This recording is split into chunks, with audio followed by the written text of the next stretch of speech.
Allez, tombola maboko likolo, mukwantombolo, il sera réélu.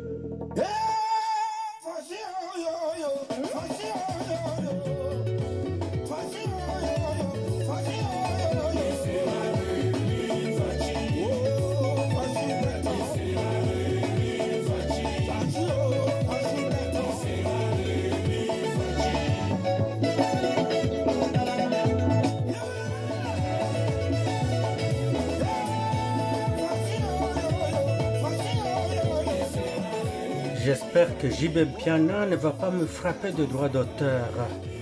S'il vous plaît que YouTube ne bloque pas la vidéo. Bonjour à tous, je suis votre frère Bertin Bahaya et soyez les bienvenus au Conspiratorium sur cette plateforme à laquelle vous êtes fidèles tous les jours. Je suis de père et de mère congolais, originaire de l'île d'Idjoué, aujourd'hui occupé par les ennemis, les agresseurs venus du Rwanda et leurs supplétifs. Nous allons les chasser de là, ça c'est officiel. Voilà. Aujourd'hui, nous allons parler comme une certaine chronologie des choses et vous comprendrez ce qui nous arrive aujourd'hui. Alors, si vous me voyez faire une petite lecture, il ne faut pas m'en tenir rigueur car c'est ce que j'ai prévu aujourd'hui. Voilà. Alors, Kagame le python change continuellement de peau. En 1994, pour sauver les Rwandais de la dictature de Habyarimana, il a abattu l'avion à bord duquel étaient les deux présidents de la République rwandaise et de la République burundaise. Dans le chaos qui va s'ensuivre, Kagame va organiser et réaliser le génocide de ses compatriotes rwandais.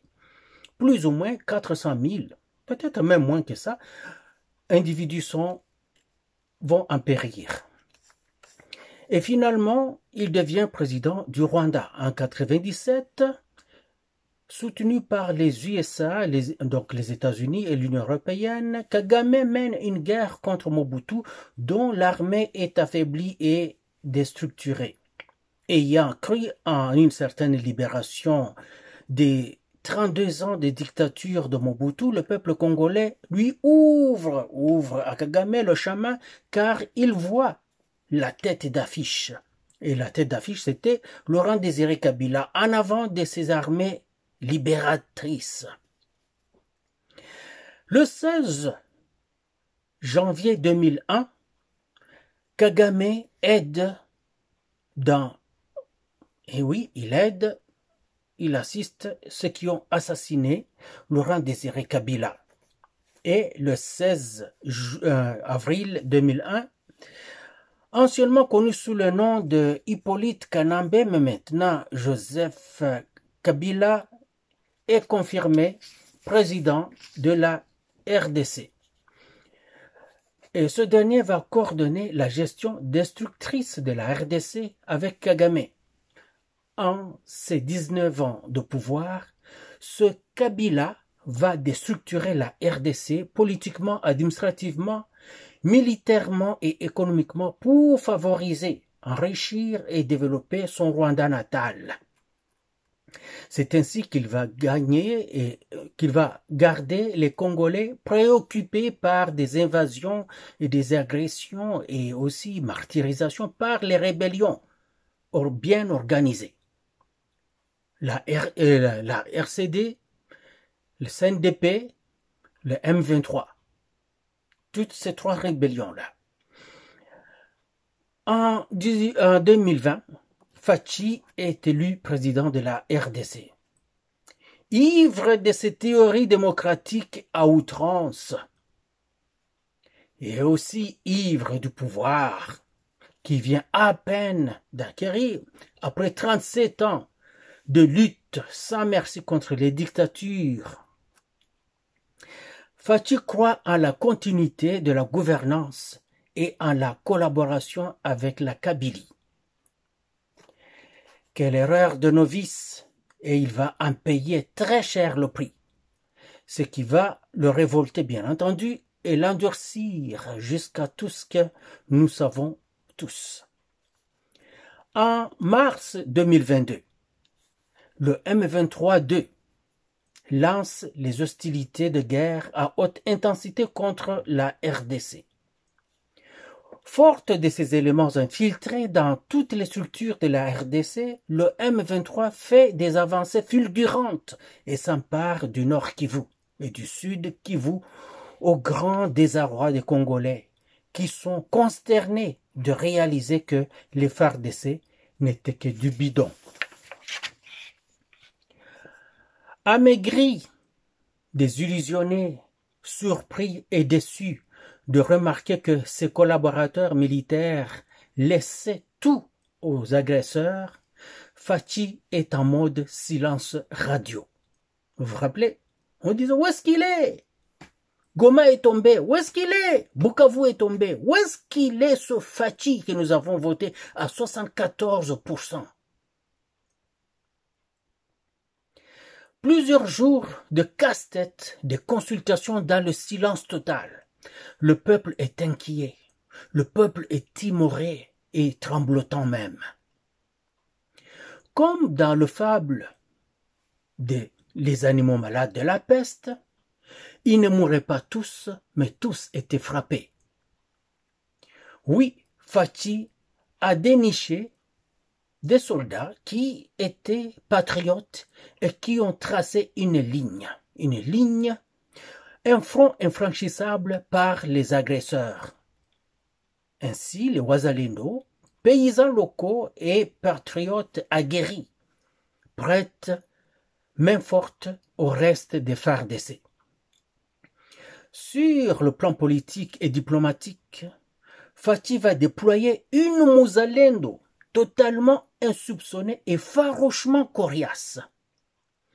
C'est la babyface silent assassin. Thérèse Kaikwamba Wagner. Cette boule de grenade diplomatique C4, pour ceux qui connaissent les termes militaires, vous comprenez ce dont je parle, va engager des hostilités auxquelles personne n'était préparé et elle va décrocher des accords, ces accords dont les pro-ennemis, donc les amis de nos ennemis, disaient victoire pour le Rwanda et défaite pour la RDC. Vous vous rappelez, sur certaines chaînes étrangères partout, on disait que le Rwanda est porté gagnant dans ces accords et que la RDC a tout donné et la RDC a perdu. Vous vous rappelez ces Congolais qui disaient tout cela? Il y avait des gens comme l'avocate là, comment elle s'appelle? J'oublie leur nom, on s'en fout, mais vous le connaissez. Vous le voyez à Kinshasa. Qui est en train de parler, les Peroloirs, l'homme là qui habite, je pense en Europe là, il n'est pas très grand de taille comme ça là, Kouswanika, et il y avait Maître Odia, il y avait d'autres, l'autre là, comment elle s'appelle, la belle dame là, une jeune Congolaise là, très belle, il faut le reconnaître, mais qui est une kabyliste vraiment très très aguerrie. Tous ces gens-là disaient que c'est le Rwanda qui a gagné. Ok. Ça n'a pas tardé pour découvrir que même les félicitateurs, donc les Américains, jouaient un peu le jeu de l'ennemi. Vous vous rappelez ce qu'a dit M. Boulos? Pendant que tout allait bien, et de nulle part, il commence à dire, ces déclarations-là, il fait des déclarations comme quoi, nous devons tenir compte de, c'est pas quelles, des choses comme ça. Toutefois, la battante n'avait pas lâché prise, et il y a eu une succession de renversements de la vapeur sur les théâtres diplomatiques et aussi militaires. Orgueilleux, Kagame, vantard et insultant, Kagame va dire que Tshisekedi est un tonneau vide, qui fait trop de bruit et n'apporte rien sur la table des négociations.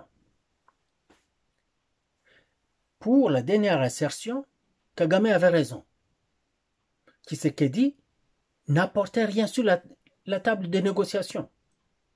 Vous voulez dire, qu'est-ce qu'il devait apporter? Les victoires. C'est Kagame qui apporte les victoires réalisées en RDC. Il dit, j'ai déjà pris une grosse partie du territoire de la RDC. Les deux grandes villes, Goma et Bukavu, sont miennes aujourd'hui. Qu'est-ce que Tshisekedi lui apporte? Rien, il vient juste pour parler. C'est pour ça qu'il disait Aza Tchakou. Il vient faire du bruit. Tonneau vide, il n'apporte rien. Ok. En disant cela, ce n'était pas tombé dans une oreille sourde. Du coup, les forces congolaises ont commencé à repousser les forces rwandaises.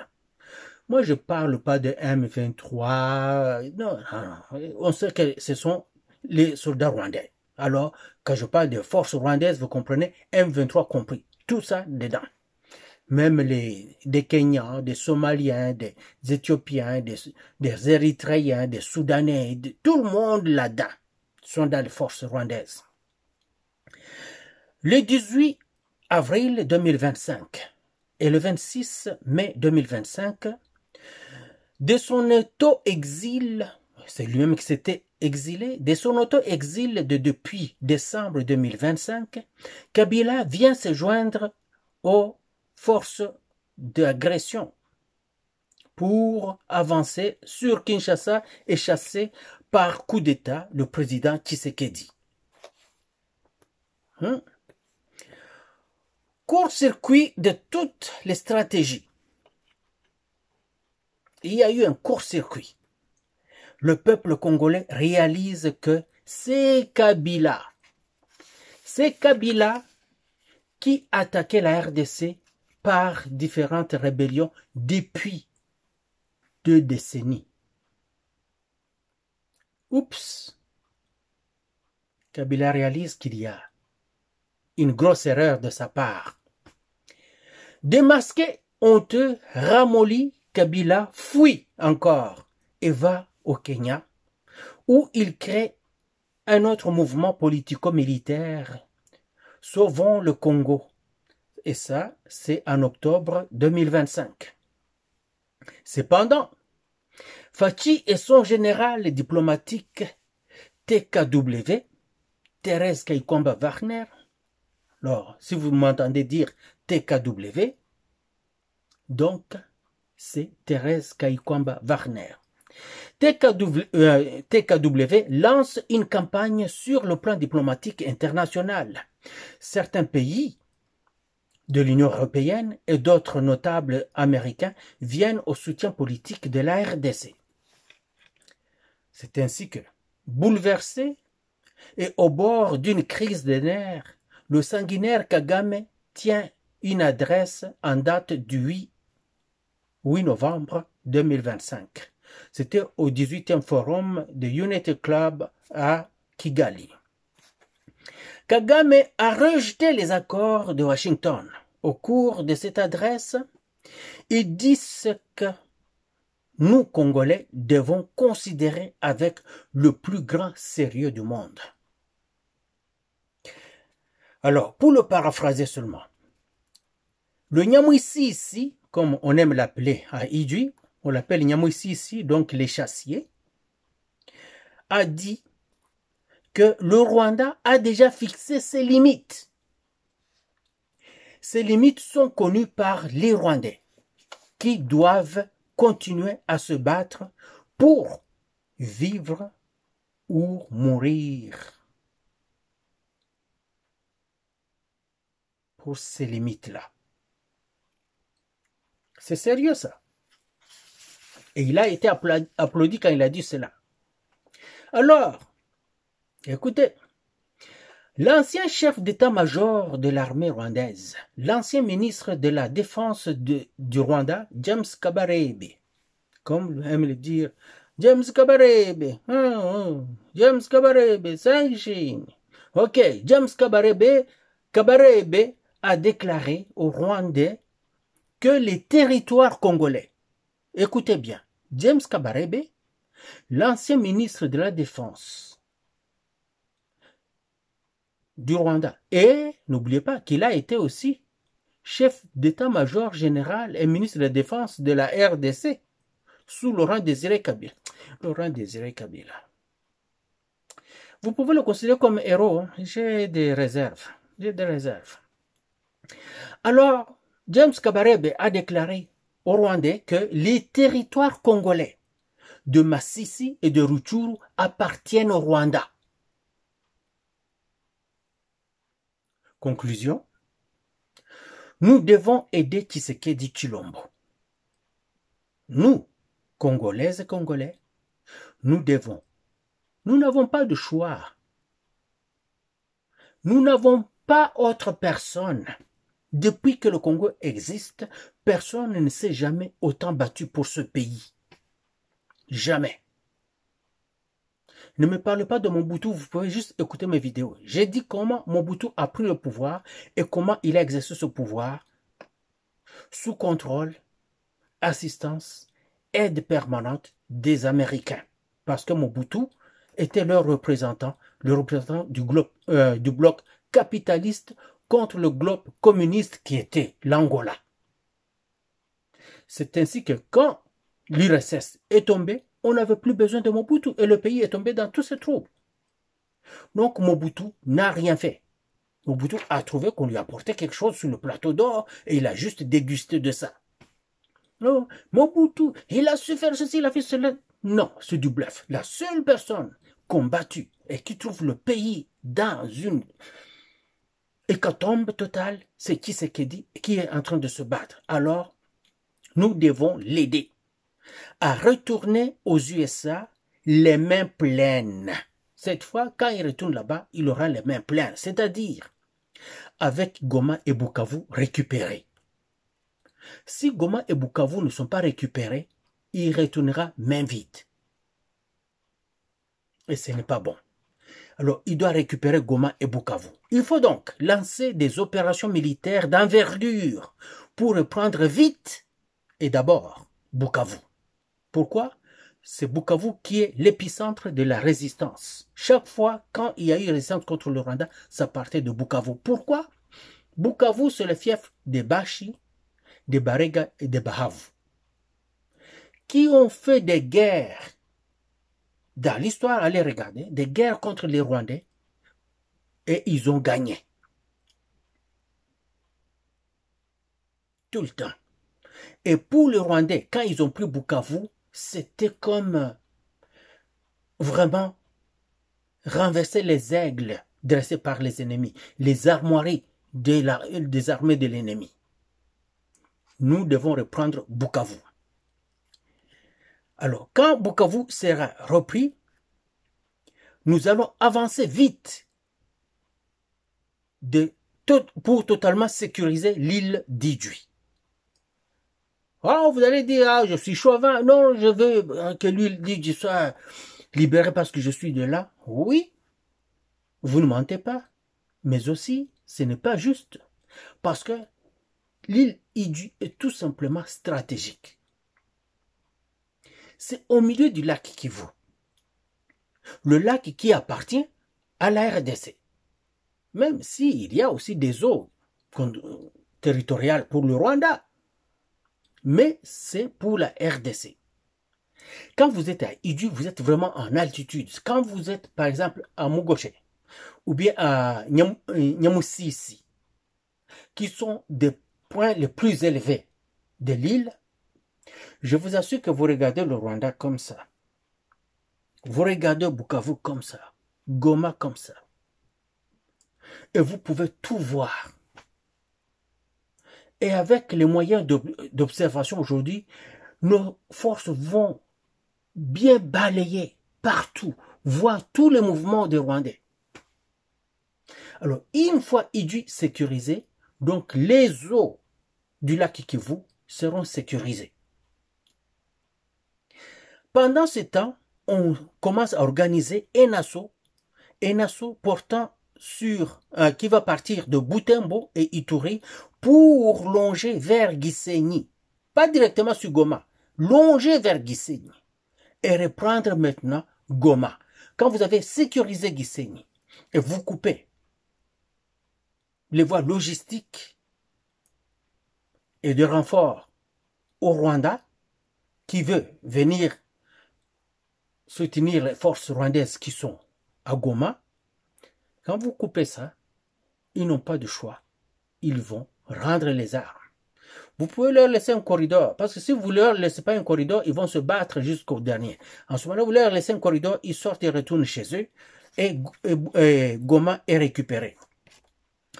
Le moment est propice. C'est pour ça que j'ai dit cela. Vraiment, le moment est propice. Pourquoi? Parce que les alliés du Rwanda, au moment où on se parle, sont en tension diplomatique, politique incroyable. Tout a commencé par le vieux Mousse. Vieux Mousse, Museveni, du Rwanda, de l'Ouganda plutôt, a déclaré que dans le futur, donc, les Ougandais doivent se préparer pour mener des guerres afin d'avoir accès à l'océan Indien. Il a dit que l'océan Indien lui appartient, qu'il ne peut pas accepter que son pays reste enclavé comme ça sans avoir accès à aucune de ces mers-là, à aucun de ces océans. Au Kenya, on dit, mais ça c'est une folie. C'est le Kenya qui a plus de 1800 km, je pense, si je ne me trompe pas, d'accès sur l'océan Indien et pas l'Ouganda. Il y a déjà des froissements. Avec ça, vous savez que au moment où le Rwanda va vouloir que le Kenya lui vienne en aide, l'Ouganda va l'en empêcher. Au moment où le Rwanda voudra que l'Ouganda vienne en aide, le Kenya va l'en empêcher. Dans l'entretemps, le Rwanda a organisé des troubles pendant les campagnes électorales en Tanzanie, les dernières campagnes. Et la Tanzanie l'a encore à la gorge. Même la gagnante des élections, Madame Suluhu, la présidente Suluhu, a dit que elle a subi beaucoup de provocations auxquelles elle n'a pas répondu. Elle disait en Swahili, nimechokezeka sana, non, nimechokozwa sana. Donc, j'ai été très provoqué. Ila sikuchokozeka. J'ai été provoqué, mais je n'ai pas répondu aux provocations. Le Kenya faisait toute une campagne contre la présidente de la Tanzanie. Le Rwanda, pareil. Et le Rwanda a même provoqué des troubles à l'intérieur. Donc, le Rwanda, en ce moment, la gang, là, le groupe de EAC, là, les États d'Afrique de l'Ouest, de l'Est, là, c'est fragile. Et nous devons le savoir parce que nous sommes dans le groupe là. C'est le moment d'attaquer. Attaquer. C'est mon opinion et c'est ce que je voulais dire aujourd'hui. Il y a le fils de Kagame, celui qui est colonel là. Kagame voulait le préparer. Il y a une émission que j'avais déjà faite là-dessus. Checkez seulement, vous allez voir là où j'avais parlé de Kagame et ses enfants. Kagame voulait que ce fils-là soit son successeur, Yann, le colonel. Son fils n'est pas intéressé. Lui, il veut vivre comme tous les autres jeunes. Il ne veut pas s'embarquer dans tout ça. Alors, il a misé sur le cadet. Mais le cadet semble ne pas être encore prêt. Lui, il ne se démarque pas. C'est ainsi qu'il prépare une personne que les Rwandais ne veulent pas et ne voudront même pas. C'est sa fille. Ainsi, vous voyez que sa fille commence à multiplier des déclarations. Des déclarations désobligeantes. Ne répondez pas à ça. Laissez-les se mêler, s'entremêler. Nous, on continue. Les stratégies sont là. Je viens de les donner. Et pourquoi je les donne? Parce que autant le Rwanda a des espions au Congo, nous avons beaucoup de Congolais au Rwanda. Beaucoup de Congolais au Rwanda. Ils disent exactement ce qu'il y a là. Ça bouillonne. Les cœurs sont lourds. Les gorges des Rwandais sont étouffées. Ils veulent plus de Kagame. Ils savent que rien au Rwanda leur appartient. Ça appartient aux étrangers. Ils savent que leur vie est difficile sans le Congo. Même avec leurs troupes à l'est de la RDC, l'économie ne tourne pas de l'est à l'ouest de la RDC, c'est que le Rwanda ne profite pas.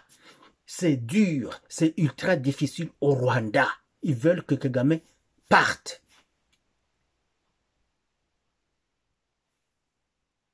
Na ngonga oyo, l'ère ya frappe, yangoyo.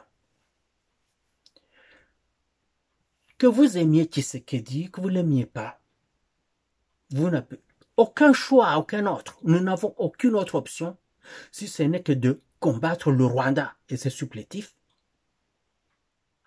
par notre serviteur. Tshisekedi, c'est notre serviteur. Il est au service de la RDC, c'est notre garçon de course. Il n'est pas notre patron, il est notre employé. Demandons-lui d'aller prendre Goma et Bukavu et nous serons derrière lui. Hurrah!